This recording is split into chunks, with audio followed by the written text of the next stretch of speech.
Voilà, comme je le disais tout à l'heure, nous avons ici comme exemple un exercice tiré du bac 2022, série C.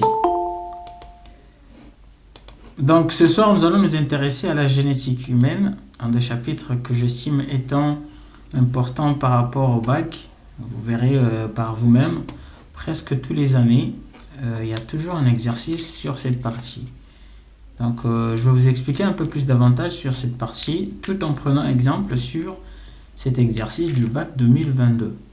Donc ce que j'aimerais bien que vous soyez au courant avant même de commencer, c'est que vous avez le libre choix de me stopper à tout moment dès que vous sentez que vous ne comprenez pas. Ok? Donc du moment où vous avez une question ou des difficultés à me suivre, n'hésitez pas à me stopper, je me ferai le plaisir de vous expliquer un peu plus davantage. Ne patientez pas jusqu'à la fin et me faire revenir sur une question qui pourrait a priori nous faire perdre de temps. On est bon? Il faut être beaucoup plus réactif que ça. Dès que je pose une question, il faut être beaucoup plus réactif. D'accord? Soit vous activez votre caméra, vos micros, vous parlez. Soit vous écrivez dans le chat, ou soit vous envoyez un emoji de un pouce levé ou un pouce en bas. Du coup, ici, qu'est-ce qui se passe?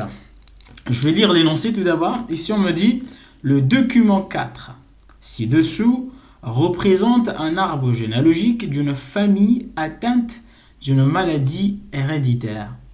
La première des questions, on me dit le gène responsable de la maladie est-il dominant ou récessif? Justifiez votre réponse. Question simple, précis, classique. Vous verrez, cette question tombera toujours à chaque fois qu'on vous donne un arbre généalogique. Et l'explication est toujours la même. Tout d'abord, il faut comprendre les deux expressions qui sont dominant et récessif. Qu'est-ce que ça veut dire concrètement, le mot dominant et le mot récessif? Quand est-ce qu'on parle d'allèle récessif et d'allèle dominant? On sait tous que les allèles sont les structures porteurs des maladies. Donc, on peut dire qu'un allèle responsable d'une maladie est dominant, ou bien un allèle responsable d'une maladie est récessif. Qu'est-ce que cela évoque pour vous? Qui peut m'expliquer un peu plus davantage? Ça veut dire quoi un allèle dominant et ça veut dire quoi un allèle récessif? Avant même de répondre à la question, parce que là on nous demande de donner ou de dire si l'allèle responsable de cette maladie est dominant ou récessif. Moi, j'aimerais bien comprendre, ça veut dire quoi un allèle dominant et ça veut dire quoi un allèle récessif? Oui, Najib. Un allèle dominant, c'est-à-dire un allèle exprimé. Exactement, ok. Ce qui et veut dire l'allèle que... récessif, Okay. c'est l'allèle caché. C'est l'allèle caché. En d'autres termes, quand on parle d'allèle, comme je le disais tout à l'heure, les allèles sont les structures porteurs des maladies. D'accord? Vous le savez tous que les allèles qui sont à l'intérieur, bien évidemment, des gènes, vont être transmis d'une génération à l'autre. Par exemple, un père de famille va transmettre ses gènes à son enfant. Et entre-temps, les gènes porteurs des allèles. Ce qui veut dire que si un allèle porteur de maladie est transmis d'un père à son enfant, il y a une possibilité à ce que cet enfant ait la maladie ou pas. Du coup, avec cet arbre généalogique, on va étudier pour déterminer si la maladie en question est dominante ou récessive. C'est à partir de là où je vais revenir à cette question. Ça veut dire quoi un allèle dominant? Ça veut dire quoi un allèle récessif?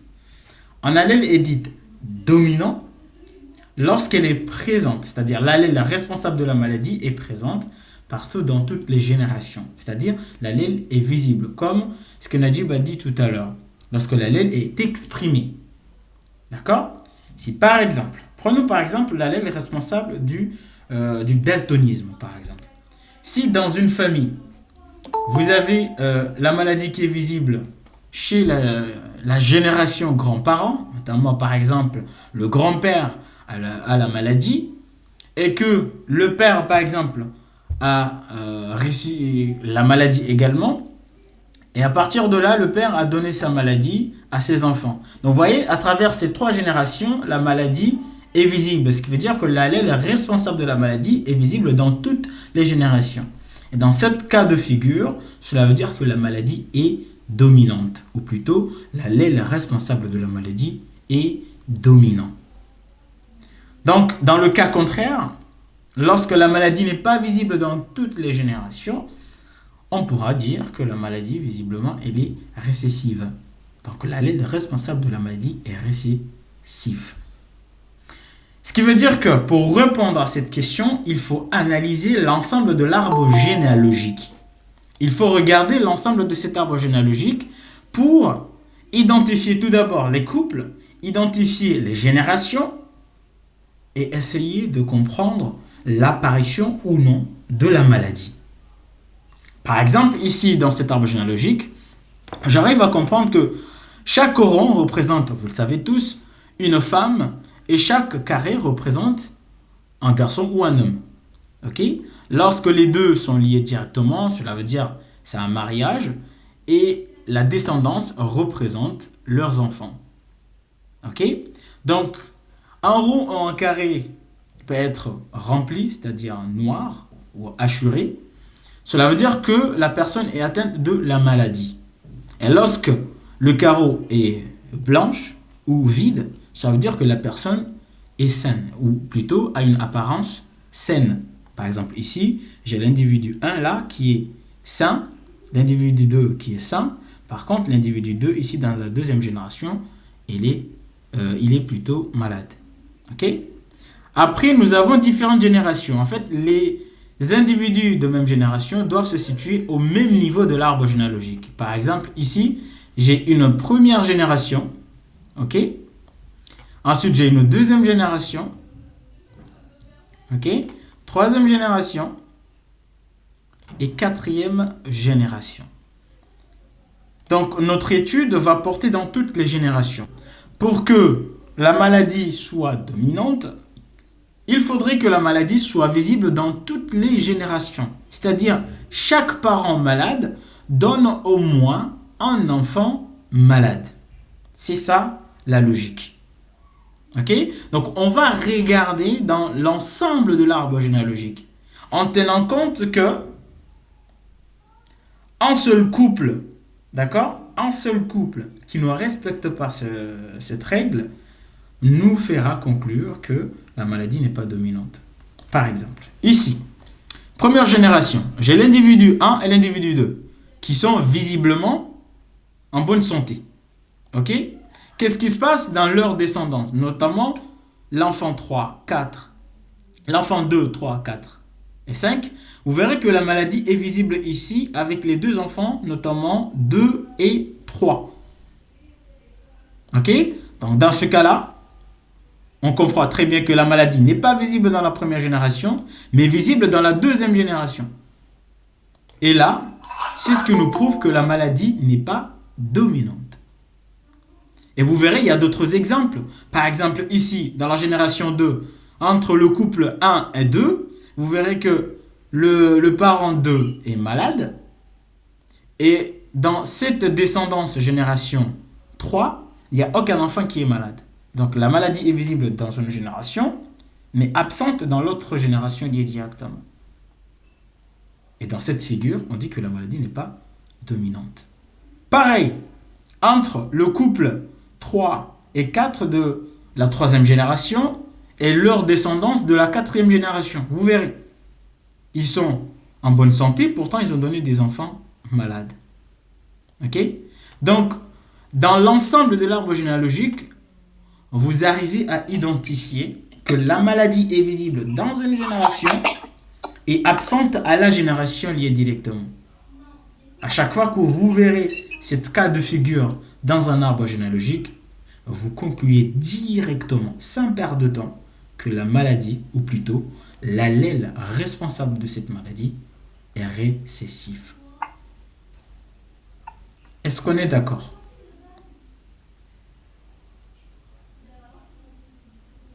Est-ce que tout le monde a compris ce que je viens de dire? Oui, bonsoir, Rukia. Tout le monde a compris mes explications par rapport à ça? C'est normal, Rukia, tu viens d'arriver, tu ne peux pas me dire, monsieur, j'ai pas compris, quand même. Quand même. Tu viens d'arriver, c'est normal. Là, tu n'as pas, là, c'est pas, ça veut dire pas que tu n'as pas compris, ça veut dire que tu n'as même pas entendu. Voilà, j'ai pas entendu. Ah, logique que tu viens d'arriver. Le cours, c'était à 22h pile. Alors, Oui, là, j'ai fait d'oublier pour être là. pourquoi? Qu'est-ce qui se passe? Rien. J'avais plus de batterie. Ouais, c'est excusable. Vu la situation comment actuellement, c'est un peu excusable. Je ne peux rien dire là-dessus. Je ne peux rien dire. Bon, j'ai compris, mais les explications. J'ai pas entendu que j'étais De pas toute là. façon, la vidéo, elle est enregistrée, elle sera disponible. Si tu veux la regarder, il n'y a pas de souci. De toute façon, tu la verras. Mais par rapport à l'explication de ce que je disais tout à l'heure, en fait, nous sommes dans la première question, pour ceux qui viennent d'arriver, encore une fois. Nous sommes dans la première question dans laquelle on me demande est-ce que le gène responsable de la maladie est dominant ou récessif? Du coup, pour arriver à répondre à cette question, qui sera logiquement la question la plus simple parmi toutes, vous verrez qu'il faut juste regarder l'ensemble de l'arbre généalogique et analyser les couples par rapport à leur descendance. D'accord? Dans toutes les générations. Donc, j'ai montré que, par exemple, dans cet arbre généalogique et de cet exercice, nous avons 4 générations qui sont symbolisées par les chiffres romains juste à côté. Donc, les individus d'une même génération sont généralement situés au même niveau. Donc, vous avez première génération, deuxième génération, troisième génération et quatrième génération. Vous allez analyser chaque couple, d'accord, leur apparence par rapport à la maladie, par rapport à l'apparence de leur descendance liée directement. Ok? Par exemple, ici, le couple 1-2 de la première génération, on va l'analyser par rapport à sa descendance, notamment ici, les enfants 2, 3, 4, 5 de la deuxième génération. Oui, Si vous regardez très bien, vous voyez que les parents 1-2 sont comment? Sont en bonne santé. santé. Comment je le Oui. sais? J'ai appris dans mon cours qu'à chaque fois qu'un rond ou un caron qui représente une femme, qui représente simultanément ou successivement, une femme et un homme, dès qu'ils sont blanches, c'est-à-dire vides, c'est des personnes en bonne santé. Et dans le cas où c'est assuré ou noir, c'est des personnes qui sont malades. Donc ici, je vois très bien que l'individu 1 et l'individu 2 de la première génération sont en bonne santé. Ok? Et quand je regarde leurs descendants directs, j'ai ici l'individu, genre l'enfant 2 et 3, qui sont comment? Malades. Malade. D'accord? 4 et 5 qui sont en bonne santé. D'accord? Bon, 4 et 5, pour moi, c'est logique. Leurs parents sont en bonne santé, ils sont en bonne santé. D'accord, il n'y a pas de souci. Mais 2 et 3 qui sont malades, je me dis, alors là, c'est pas normal. Des parents normaux qui ont donné un enfant malade. Il y a un truc qui cloche là. Cela veut dire quoi? Cela veut dire parce que là, ces enfants-là n'ont pas reçu la maladie hasardement. Cela veut dire la maladie, ils l'ont reçue par rapport à leurs parents. Donc, ce qui veut dire que leurs parents avaient la maladie, mais d'une manière qui était cachée. Caché. Oui, caché. Cachée. Quand on parle d'une maladie cachée, c'est ce qu'on appelle un allèle récessif. Ok? Un allèle récessif, c'est un allèle caché. On ne va pas s'arrêter là. Alors, quand je détermine que l'allèle est récessif, je peux m'arrêter là. Mais il faut analyser l'ensemble des couples. Parce qu'en fait, il faut se dire dans votre tête que chaque couple de l'arbre généalogique est susceptible de me donner une information liée à toutes les questions. Donc, il faut étudier tous les couples. Pour être sûr. Et j'avance également. Ici, un deuxième couple qui est là. Qu'est-ce qui se passe? Les parents 1, 2. Qu'est-ce qui se passe sur ces parents-là? Notamment le parent 2 qui est comment? Qui est malade. Malade. Et qu'est-ce qui se passe sur leurs descendants directs? enfants normaux. Des enfants normaux. Il n'y a aucun enfant qui est malade. Alors je me demande, c'est bizarre ça aussi. Comment un parent malade possède des enfants qui sont normaux? Alors là, je vous dis, c'est pas possible. Forcément, ces enfants-là possèdent la maladie, mais d'une manière cachée. Récessif. Mais d'une manière cachée, ça veut dire d'une manière récessive. Et j'avance encore. En fait, plus la logique est vérifiée, plus ça me donne confiance. Alors là,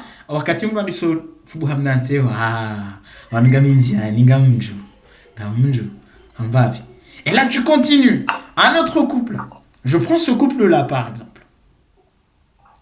Ce couple-là, qu'est-ce qui se passe? Les parents 5 et 6, ils sont de quelle apparence? Ils sont installés. Normaux, sains. D'accord? Ils sont sains. Oui. Et qu'est-ce qui se passe sur leurs descendants? Alors, bizarrement. Ils ont malades. Exactement. Les 5 et 6 sont malades. J'ai les enfants 5 et 6 qui sont malades. Et je me repose la même question. Pourquoi ils sont malades pourtant leurs parents sont normaux? D'accord?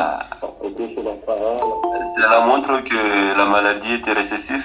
Exactement. Cela veut dire que leurs parents, parce que visiblement, donc on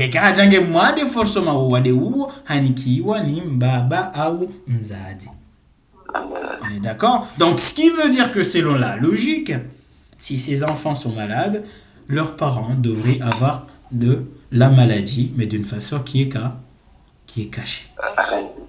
Okay? C'est ce qui se passe, par exemple, quand vous voyez un enfant qui a un peu la peau claire. Nous, les Comoriens, on est un peu bizarres. Si on voit un enfant qui a un petit peu la peau claire et qu'on regarde leurs parents qui sont comme moi, noirs, on se demande, oh là là, il y a peut-être une fraude quelque part.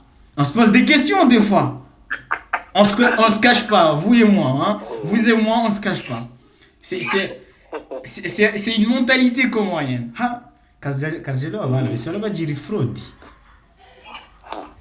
Alors que c'est possible. C'est possible que l'allèle responsable de la mélanine chez les parents, par exemple, n'est pas exprimé chez les enfants. De la même quantité. Mais peut-être, l'enfant a pris l'allèle, par exemple, de son grand-père. Ou de son arrière-grand-père. Tout ça, c'est une question d'hérédité. Ok? Il faut toujours se poser des questions. Donc, si on avance, vous allez comprendre très bien sur l'exercice que dans tous les couples de cet arbre généalogique, d'accord, nous avons quoi? Nous avons la maladie qui est visible dans une génération, mais absente dans l'autre génération liée directement. Alors, notez ça en remarque.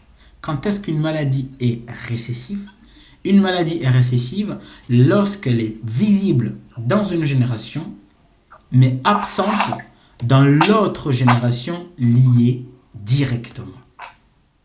Soit c'est les parents qui sont malades ou un des parents qui est malade, mais les enfants sont en bonne santé, ou soit c'est les parents qui sont en bonne santé, mais un des enfants qui est malade. Du moment où nous avons un des parents qui est malade avec des enfants en bonne santé, ou les parents qui sont en bonne santé et au moins un enfant malade, on dit que la maladie est récessive. Ok? Maintenant, la question la plus simple, messieurs, quand est-ce que la maladie est dominante alors? Ça c'est la plus simple. La maladie est dominante lorsqu'elle est visible dans toutes les générations. Chaque parent malade possède au moins un enfant malade. Faut noter ça en remarque. Une maladie est récessive lorsque chaque parent malade donne au moins un enfant malade. Ce qui veut dire quoi? Ce qui veut dire que dans un arbre généalogique, il est bien possible, et là je vous parle, et Kaya, vous allez dans l'arbre généalogique, il est bien possible que le premier couple que vous verrez possède la maladie dans les deux générations. Parents malades, enfants malades. Le deuxième couple, même chose. Parents malades, enfants malades. Mais vous continuez, et il n'y a qu'un seul couple, un seul, je dis bien, au fond de l'arbre généalogique, vers la fin, qui ne vérifie pas. C'est-à-dire un seul couple qui est par exemple en bonne santé avec des enfants malades. Eh bien, ce couple-là, le seul couple-là qui est présent dans l'arbre généalogique, suffit pour conclure que l'ensemble de l'arbre généalogique, la maladie, est récessive. Pourtant, tous les couples montrent que la maladie est visible dans toutes les générations. Ou presque. Pourquoi je dis cela?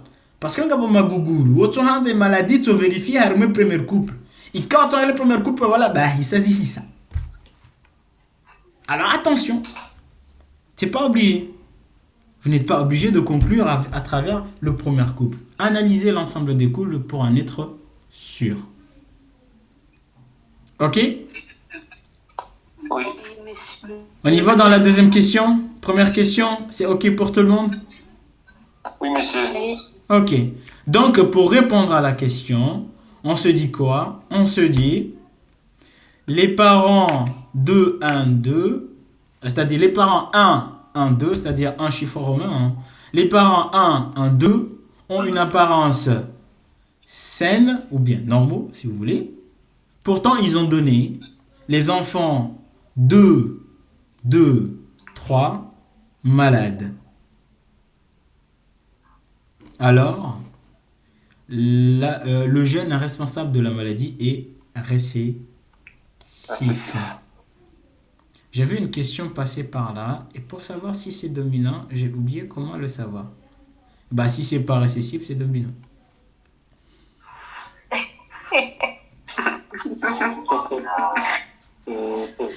Quand c'est fini, madame, non, trêve de plaisanterie. Comment savoir si la maladie est dominante? Justement parce que, par exemple, vous voyez, le bac 2018, série C, je pense, la maladie était dominante. Série C ou série D? Allez-y voir le bac 2018. C'était un peu bizarre.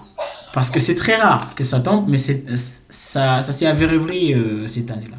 Comment savoir que la maladie est dominante? Je l'ai dit tout à l'heure. Une maladie est dominante lorsqu'elle est visible dans toutes les générations. C'est-à-dire, chaque parent malade donne au moins un enfant malade. C'est-à-dire, par exemple, ici, le couple 1-2, au moins il y en a un parent qui est malade. D'accord? Et ici, sur les enfants, au moins il y a un enfant qui est malade. C'est-à-dire, vous regardez dans toutes les couples. Attention parce que il faut être beaucoup plus strict dans une maladie dominante. Pour que la maladie soit dominante, elle doit vérifier toutes. En fait, elle doit vérifier dans tous les couples. Dans tous les couples de l'arbre généalogique, il faut qu'au moins un enfant malade, pour qu'au moins un parent malade donne un enfant malade. Pourtant, pour une maladie récessive, un couple peut suffire. Comme je le disais tout à l'heure. Ok? Est-ce que j'ai répondu à la question? Ok. Deuxième question. Le gène est-il porté par un autosome ou gonosome? Justifiez votre réponse. Moi, avant de répondre à cette question, qui est généralement celle qui vous complique la vie très souvent, moi j'aimerais bien savoir, qu'on m'explique, ça veut dire quoi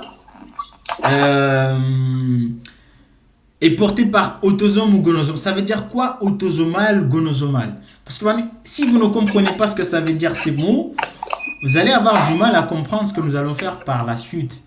Parce que pour moi, la science n'est pas juste du par cœur, il faut comprendre les choses. Donc, qui peut m'expliquer ce que ça veut dire concrètement autosomal et gonosomal?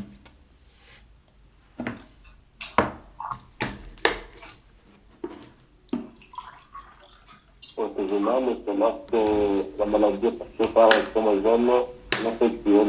Et gonosomal, c'est lorsqu'il est porté par un chromosome sexuel. C'est une réponse très intéressante. Pourquoi? Parce que, chers amis, on va parler d'une chose qui est très importante, ce qu'on appelle le fameux Karyotype. C'est quoi un karyotype? Le chromosome homologue. Ça, Chromosome c'est un raccourci, ça. placé de manière décroissante. Comment? Chromosome homologue placé de manière décroissante. Ok. Qui dit mieux? Je dis pas que c'est faux, hein. J'ai besoin d'autres expressions. Il manque quelque chose là. C'est quoi un karyotype? Et c'est une définition très simple. Une paire de chromosomes homologues Mhm. portés par Faut commencer à oublier les choses, hein. Ça, c'est, je pense, le deuxième ou troisième chapitre, hein. Déjà, un karyotype est une représentation. De quoi? Représentation des chromosomes, c'est-à-dire des paires de chromosomes. C'est une représentation des paires de chromosomes, d'accord? Par ordre décroissant, d'accord? En fonction de taille et de forme. Pardon. C'est une représentation des chromosomes, c'est-à-dire des paires de chromosomes, d'accord? Par ordre décroissant en fonction de taille et de forme. C'est-à-dire on va isoler une cellule, en métaphase, d'accord? Pour pouvoir, ou plutôt, on va isoler une cellule en métaphase pour pouvoir ce qu'on appelle cartographier, ok? Pour pouvoir cartographier les chromosomes, d'accord? Et ces chromosomes-là, on va les arranger par ordre décroissant en fonction de forme et de taille. C'est ce qu'on appelle un karyotype. Alors, le karyotype nous sert à quoi? En fait, le karyotype nous permet de distinguer deux types de chromosomes. D'accord? Ces deux types de chromosomes sont les suivantes. Vous avez ce qu'on appelle des autosomes. Il y a ce qu'on appelle des autosomes et ce qu'on appelle des gonosomes.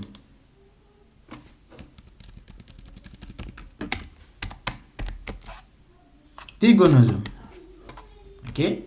Donc, les autosomes. Alors, on va partir sur un exemple qui est très simple. Par exemple, chez nous, les humains, nous avons combien de paires de chromosomes? 46. Attention, j'ai pas dit combien de chromosomes, hein. Combien de paires de chromosomes? Deux paires. Restez concentrés. Restez concentrés, chers amis. Combien de paires de chromosomes? 23 paires de chromosomes. 23 paires de chromosomes. Chers amis, il faut rester concentrés. Il faut comprendre les questions avant de répondre. Quand je dis combien de chromosomes, oui, il y a 46. Mais j'ai dit combien de paires de chromosomes. Paire, ça veut dire 2 à 2. Donc sur 46 chromosomes, il y a 23 paires de chromosomes. Ok? Sur ces 23 paires de chromosomes, vous avez 22 paires, ce qui représente 44 chromosomes. Ok? Vous avez 22 paires qui sont des paires de chromosomes autosomes. Ok? Donc nous, chez les humains, nous avons 22 paires de chromosomes autosomes. Et les deux restants, ok? Les deux restants, ce sont les gonosomes, qu'on appelle également les chromosomes sexuels. Ok? Et les chromosomes sexuels, vous le savez tous, c'est X et Y. Donc, ce qui veut dire que, en fait, les chromosomes qui portent l'allèle responsable de la maladie, en fait, le chromosome peut être un chromosome autosome ou un chromosome sexuel. Dans le cas des chromosomes sexuels, il peut être X ou il peut être Y.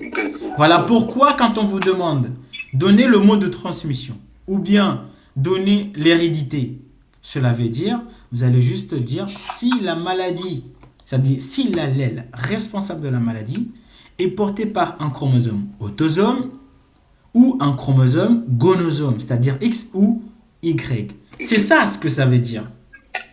Si vous ne comprenez pas la logique comme telle, ça va être compliqué pour vous de trouver une réponse radicale. Prenez le temps de comprendre les questions avant même d'entamer vos démarches. Ok? On a bien compris autosome, gonosome? Ok.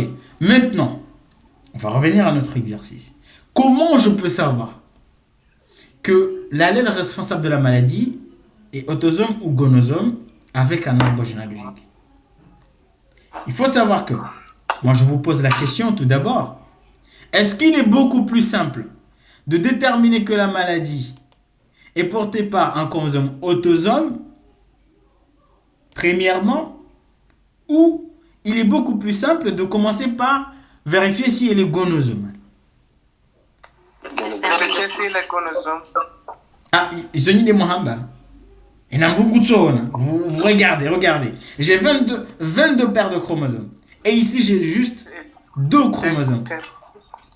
Laquelle des deux est beaucoup plus simple à justifier? Forcément, c'est les deux. D'accord? Si j'arrive à vérifier que l'allèle responsable de la maladie n'est pas porté par un X et n'est pas porté par un Y, il est beaucoup plus simple pour dire il est porté par un autosome alors. Ok? Donc, ce que nous allons faire, c'est juste élaborer des hypothèses. Ok? On va élaborer des hypothèses. Première hypothèse. Considérons que la maladie est portée par un chromosome sexuel. Ok? Est portée par un chromosome sexuel. D'accord? Cela veut dire qu'elle devra être portée soit par X, soit par Y. Ok? Et là, je me pose la première question. Est-il porté par un Y? Tout d'abord. Pourquoi je commence? Moi, je vous explique pourquoi je choisis les questions. Pourquoi je choisis de commencer tout d'abord par est-il porté par Y? Pourquoi je n'ai pas commencé est-il porté par X? Monsieur, je ne peux pas commencer par est-il porté par X avant de... Si, mais moi je cherche la facilité. Je sais qu'il est beaucoup plus simple de justifier que la maladie est portée par un Y ou pas avec un arbre généalogique que avec un X. Oui. Pourquoi?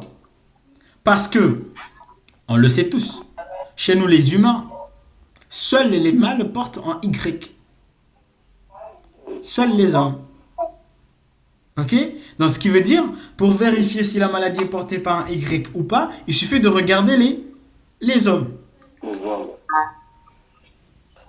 D'accord? Si les hommes, je dis bien tous les hommes, dans l'arbre généalogique, portent la maladie, alors là je commence à me dire, c'est un peu chelou ça.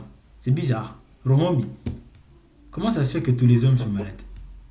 D'accord? Et dans ce cas-là, il y a une possibilité à ce que ça soit lié à Y.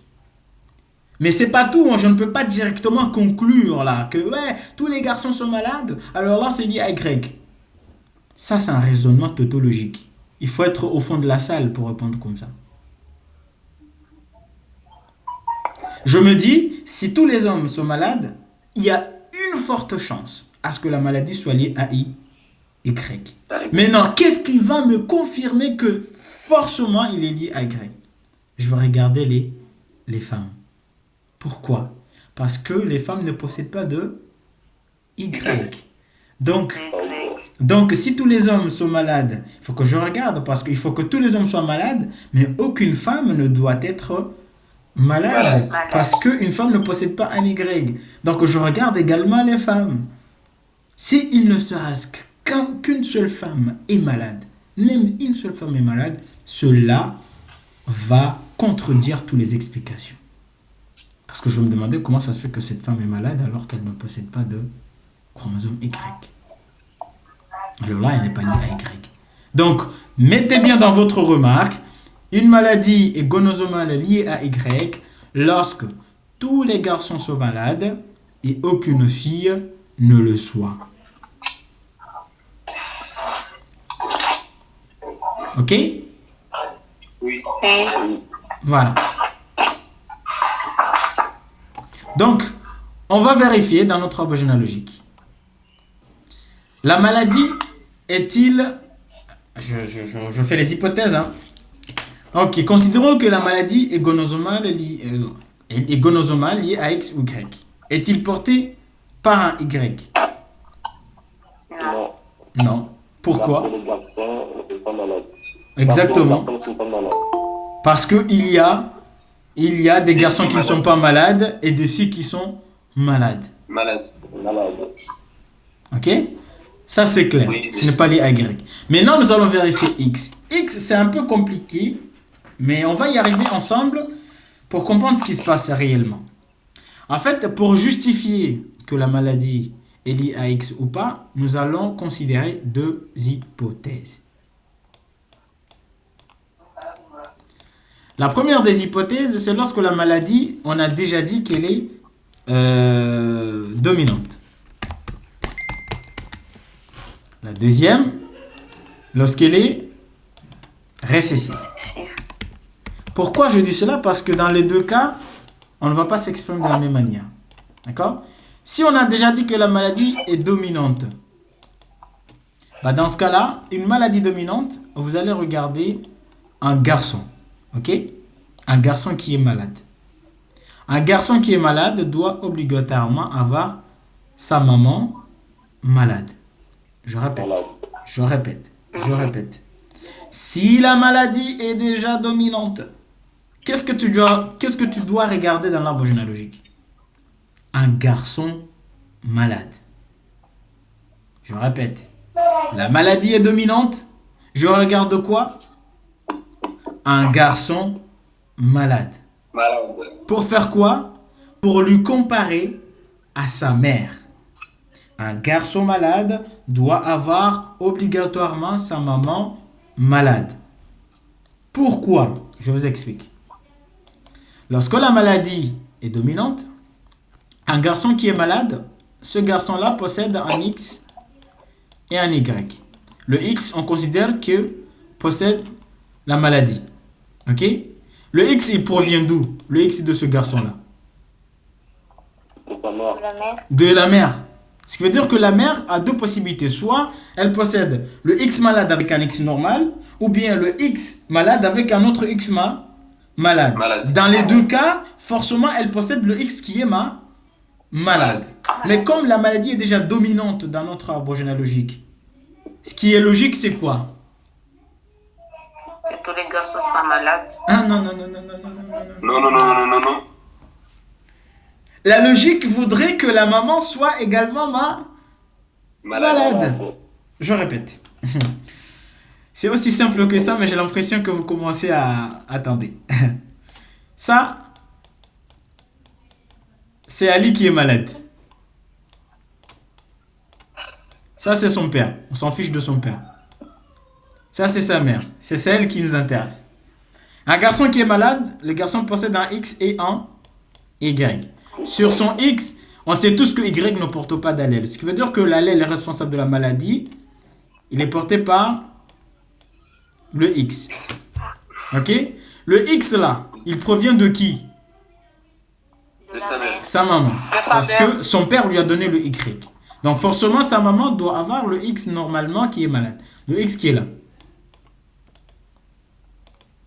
Le X qui est malade. Donc, sa maman doit avoir soit X malade avec un autre X.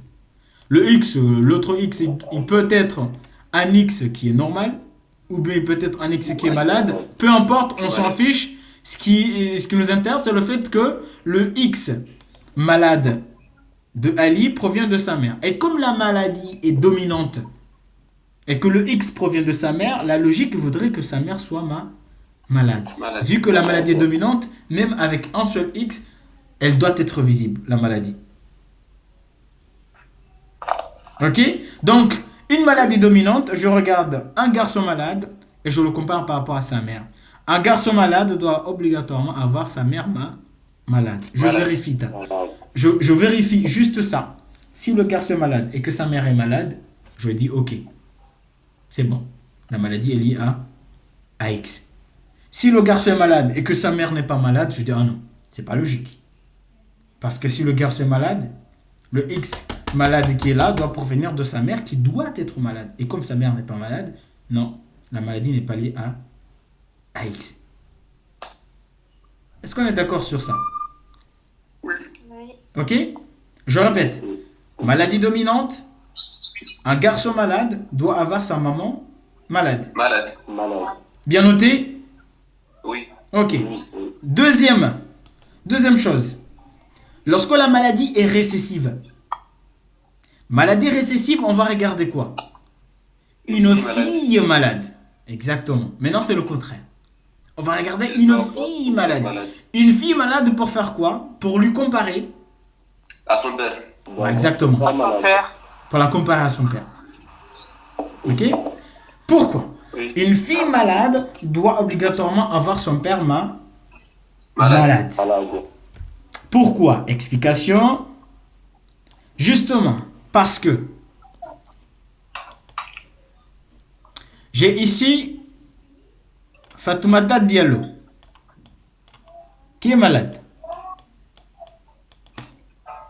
J'ai ici son père qui m'intéresse, sa mère, je m'en fous. Ici, la maladie est récessive.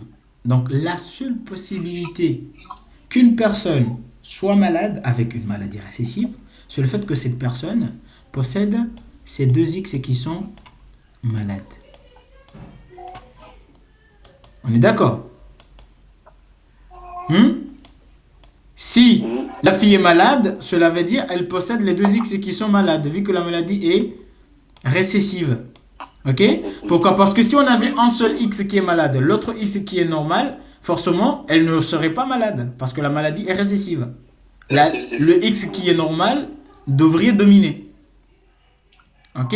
Mais vu que la personne, c'est-à-dire la fille, est malade, forcément, elle possède X malade et un X malade. C'est-à-dire les deux X sont malades. Maintenant, un de ces deux X provient de son père. Donc, forcément, son père doit avoir un X qui est malade. Sans oublier que son père possède deux chromosomes, X et Y. Donc, le X porteur de la maladie et le Y ne portent pas. Visiblement, son père devrait être malade. Donc, je regarde. Une fille malade, son père doit être obligatoirement malade. Du moment où je regarde dans l'arbre généalogique et que je vois une fille malade et son père n'est pas malade, directement, si je me dérange, direct. Là, le responsable de la maladie n'est pas lié à X. Ok? Ou tu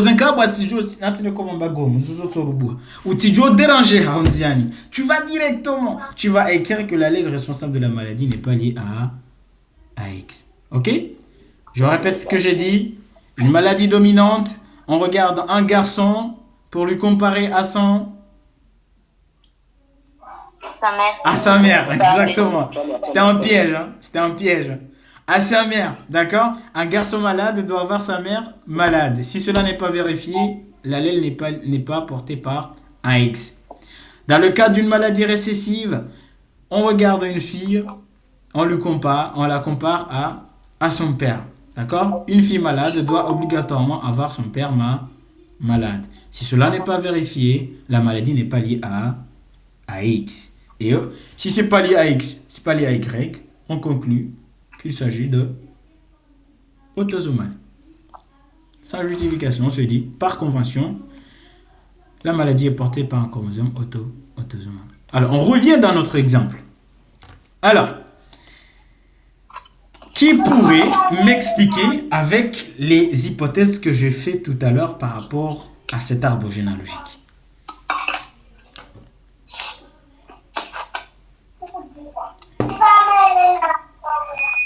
Un volontaire. Voilà. Senhora Bure. Kawati mzungu bana. La maladie n'est pas portée par exemple car que les garçons de l'arbre généalogique ne sont pas malades. Ok. Est-il porté par X présente, la fille B est malade, elle doit avoir son père aussi doit être malade, ce qui n'est pas le cas. Donc, la même portée par... J'ai rien à dire, à part applaudir. Bravo. Bravo. C'est tout ce que je dis. La première des questions qu'on se demande, la maladie est dominante ou récessive? La maladie récessive. La maladie est récessive. La maladie est récessive. Alors, maladie récessive, on va regarder quoi? Une fille malade. Alors, je regarde dans l'arbre généalogique, je cherche les filles malades. Quoi tu vas chercher? Monti, Lili, Daru, subhanallah. 3 filles qui sont malades. Je regarde ces 3 filles et je compare par rapport à leurs parents, à leur père, pardon. À le père. Cette fille qui est malade, d'accord? Son père est comment? Oui. Et C'est ça, normal. Normal, d'accord? Son père n'a pas la maladie. Baba Abuja.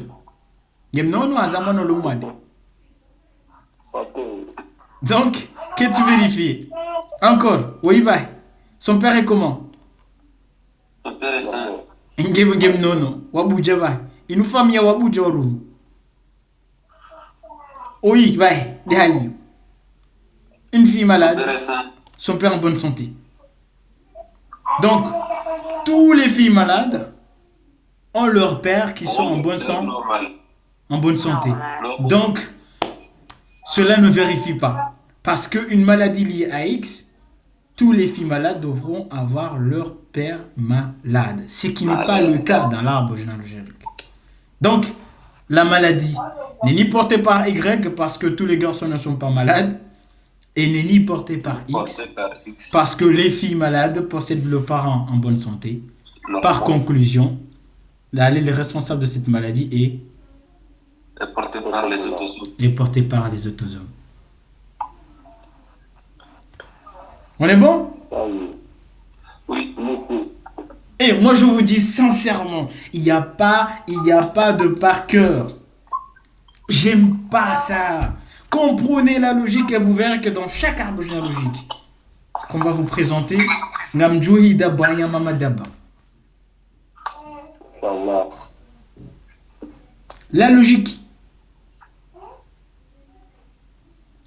Ok? J'ai besoin d'entendre tout le monde.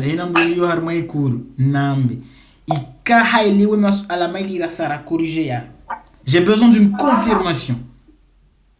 Oui, merci, on a compris. On a Monsieur, compris. continuons. On est bon? Tout le monde, j'ai besoin de la réponse de tout le monde. Tout le monde. Oui, monsieur. Ok. Oui, monsieur. Ok. Monsieur. Ok. Regarde Tsurungo. Tamida Oui, Abdou. monsieur. Je vous vois tous. Tamida, t'es là ou pas? T'as pas parlé. C'est ok ou pas?